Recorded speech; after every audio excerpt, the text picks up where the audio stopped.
अस्सलामुअलैकुम, मैं हूं निमरा सोहेल। आप देख रहे हैं अलग न्यूज़। अब्दुल सत्तार हमारे साथ हैं।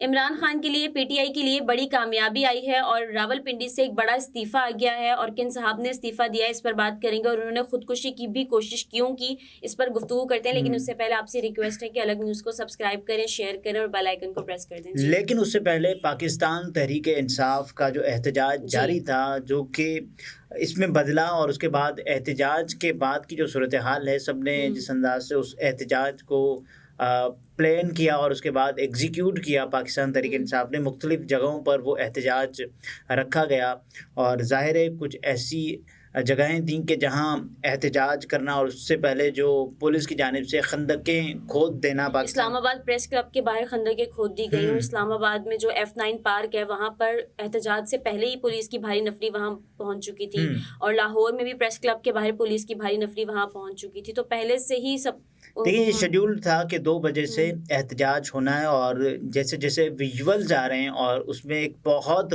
बड़े जनूबी वजीरिस्तान का हम देख सकते हैं कि किस तरह से वहाँ पर भी एहतजाज देखिए बहुत बड़े स्पेक्ट्रम पर लोगों ने एहतजाज किया है और उनका एहतजाज में यही मुद्दा है, यही मुतालबा है। और एहतजाज में भी लोगों ने एक चीज़ देखी है और लोगों की जानिब से एक चीज़ आई है और जिससे ये तासुर मिल रहा है, जिससे ये अंदाज़ा लग रहा है और जिससे ये तासुर मज़ीद तक़वियत पकड़ रहा है कि इमरान खान साहब की अब भी लोगों में एक तो मकबूलियत और उसके अलावा मकबूलियत के बाद भी लोग उन्हें सपोर्ट भी कर रहे हैं। हालांकि वो इस वक्त ऑपोजिशन में बैठने का इरादा रख चुके हैं, लेकिन बावजूद इसके इमरान खान के लिए अवाम के दिलों में इस वक्त नरम गोशा है और वो इसलिए क्योंकि एक तो उन पर जो केसेस के पहाड़, उसके अलावा वो जेल में कभी मुलाकात 2 बरस से जो पीटीआई के साथ हुआ है और यही वजह है कि पीटीआई के लिए हमदर्दी लोगों के दिलों में पोस्ट 9 एंड 10 अप्रैल उसके बाद जो हालात बदले हैं पाकिस्तान तहरीक इंसाफ के लिए, उसके बाद तो जाहिर है एक तो लोगों की हमदर्दी, उसके बाद लोगों की जानिब से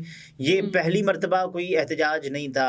पाकिस्तान तहरीक इंसाफ ने एक तो उनको इंतखाबी मुहिम चलाने की इजाज़त नहीं थी, जलसे करने की इजाज़त नहीं थी। पीटीआई ने जिस अंदाज से वर्कर्स कन्वेंशन के नाम पर जलसे किए और उसके बाद एक तो जब उनका कोई वर्कर्स कन्वेंशन जहाँ कहीं होता था वहाँ पानी छोड़ दिया जाता था और बाकी जो भी उनकी साइड में या उस जगह पर किसी और का वर्कर कन्वेंशन होता था, पीपल्स पार्टी का ख़ास तौर पर या PMLN का, तो वहाँ एक काम किया जाता था, कुर्सियाँ पहुँचाई जाती थीं और वो कुर्सियाँ कभी कभी बिलावल साहब का एक दूसरे पर चढ़कर खिताब सुनती थीं और वो खाली कुर्सियाँ हम देखते थे उनके जलसों में। लेकिन जैसे ही हालात बदले, हालात ने करवट खाई और उसके बाद इंतखाबात हुए।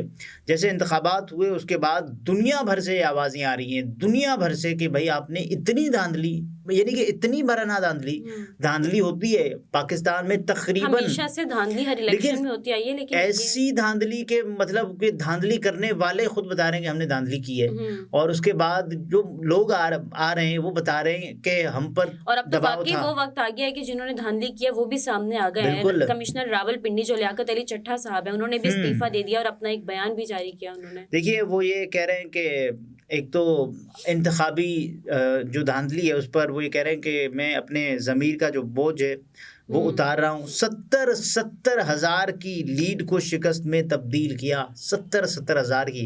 आप देखें कि सबसे ज़्यादा जो अभी ज़ेर बहस है जो लीड, वो एक तो रेहाना डार साहिबा की 51,000 या 50,000 के लगभग, तो वो लीड, उसके अलावा यास्मीन राशिद साहिबा की एक लीड थी नवाज शरीफ साहब पर। ये तमाम तर चीज़ें वो इस तरह कह रहे हैं कि हमने जाली मोहरें लगाई हैं और वो और मैं अपनी गलत कार्यों को तस्लीम करता हूँ। इसमें चीफ जस्टिस ऑफ पाकिस्तान साहब और चीफ इलेक्शन कमिश्नर वो भी कसूरवार हैं। देखिए, वो ये कह रहे हैं कि कुछ अर्सा पहले मुझे इलेक्शन ड्यूटी पर लगाया गया, उसके बाद वो कहते हैं कि इलेक्शन ठीक से नहीं करवा सका, मैं इस्तीफ़ा देकर अपने ज़मीर का बोझ उतार रहा हूँ।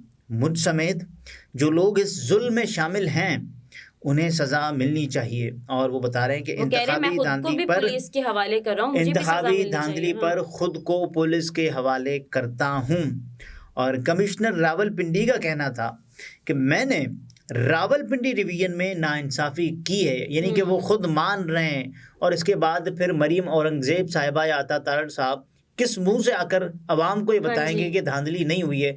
और मरीम नवाज साहिबा जो कि रीट्वीट या रीपोस्ट करती थी वक़ार सत्ती की या फिर मखसूस सहाफ़ियों की पोस्ट जो कि ख़ुद को सहाफ़ी कहलाते हैं, और ज़ाहिर है जिस अंदाज से वो ट्वीट करते हैं उसके बाद कॉपी पेस्ट और मरीम नवाज़ साहिबा का रीपोस्ट या फिर कोट ट्वीट कि देखें इनकी तहक़ीक़ात होनी चाहिए, इस धांधली के इल्ज़ाम की तहक़ीक़ात की जानी चाहिए जो केपी में हुई। तो यहाँ जो कमिश्नर साहब ख़ुद मान रहे हैं कि मैंने धांधली की है, तो इसके बाद क्या तहक़ीक़ात नहीं होनी चाहिए? जो सुप्रीम कोर्ट ऑफ पाकिस्तान में इंतख़ाबात को कलअदम करार देने के हवाले से एक दरख्वास्त गई है, क्या उस पर अब सुनवाई नहीं होनी चाहिए? बिल्कुल होनी चाहिए।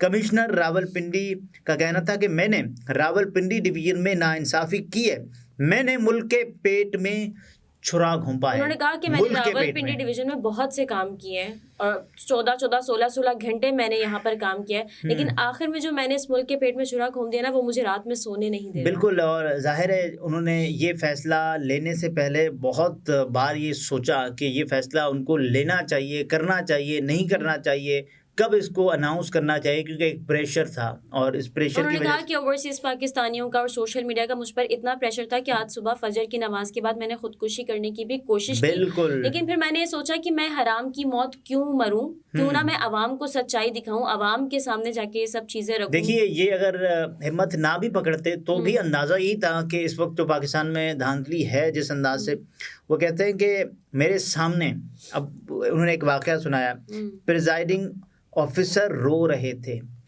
रावलपिंडी से 13 उम्मीदवारों को जितवाया गया, यानी कि जो प्रिजाइडिंग ऑफिसर्स और जिनके बारे में जो जब अदालत में केस गया लाहौर हाई कोर्ट में, लाहौर हाई कोर्ट ने इलेक्शन कमीशन ऑफ पाकिस्तान के जो ब्यूरोक्रेसी से जो PROs और VROs का नोटिफिकेशन निकाला था, उसको उनको जो मुकर्रर किया था, तैनात किया था, उसको मुअत्तल किया था लाहौर हाई कोर्ट ने। उसके बाद जो बैरिस्टर उमैर नियाज़ी साहब की जो दरख्वास्त थी, उसके बाद फिर हमने देखा कि जिस अंदाज से इलेक्शन कमीशन ऑफ पाकिस्तान आया, उन्होंने कहा कि हमें इलेक्शन शेड्यूल अनाउंस करना है सुप्रीम कोर्ट ऑफ पाकिस्तान में। सुप्रीम कोर्ट ऑफ पाकिस्तान ने कहा कि ये तो आप पूरे जमहूरी प्रोसेस को डीरेल करने की कोशिश का हिस्सा बन रहे हैं, ये उमैर नियाज़ी साहब के हवाले से। और उसके बाद तौहीन अदालत की वजह से उनको एक नोटिस भी जारी किया गया और उनको कहा गया कि साहब ये तो आप नहीं कर सकते।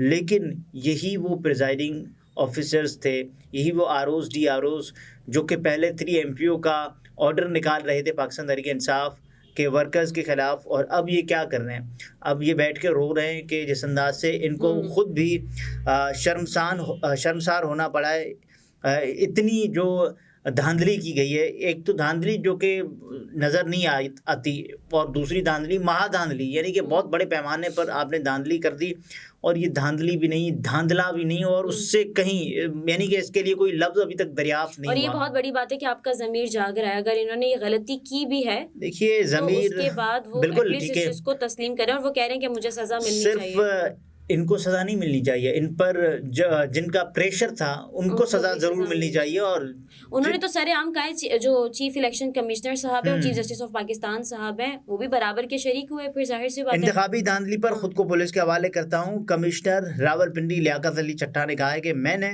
रावलपिंडी डिवीज़न में नाइंसाफ़ी की है, और उसके बाद जाहिर है उन्होंने कहा कि ब्यूरोक्रेसी से भी उन्होंने गुजारिश की कि इन सियासी लोगों के लिए जो शेरवानियाँ सिलवा कर घूम रहे हैं, खुदारा ऐसे गलत काम ना करें। देखिए, शेरवानी की जो बात है वो तो ज़ाहिर वज़ीर आज़म के लिए होती है। अब ज़ाहिर जो रावलपिंडी के डिप्टी कमिश्नर हैं वो गिरफ़्तार हो गए हैं, क्योंकि उनके इस्तीफ़े की ख़बरें तो आ रही थी और अब उनकी गिरफ़्तारी की ख़बर भी आ चुकी है। CPO रावलपिंडी खालिद हमदानी ने कमिश्नर रावलपिंडी लियाकत अली चट्टा को गिरफ़्तार कर लिया है।